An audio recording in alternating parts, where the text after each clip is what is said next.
نقصان ہی کرتے ہو۔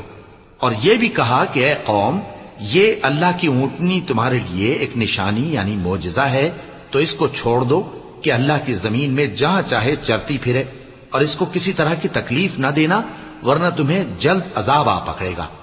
مگر انہوں نے اس کو کاٹ ڈالا، تو صالح نے کہا کہ اپنے گھروں میں 3 دن اور فائدے اٹھا لو، یہ وعدہ ہے کہ جھوٹا نہ ہوگا۔ پس جب ہمارا حکم آ گیا تو ہم نے صالح کو اور جو لوگ ان کے ساتھ ایمان لائے تھے ان کو اپنی مہربانی سے بچا لیا اور اس دن کی رسوائی سے محفوظ رکھا۔ بے شک تمہارا پروردگار طاقتور ہے، زبردست ہے۔ اور جن لوگوں نے ظلم کیا تھا ان کو چنگھاڑ کی صورت میں عذاب نے آ پکڑا تو وہ اپنے گھروں میں اوندھے پڑے رہ گئے، گویا کبھی ان میں بسے ہی نہ تھے۔ سن رکھو کہ قوم سمود نے اپنے پروردگار سے کفر کیا، اور سن رکھو قوم سمود پر پھٹکار ہے۔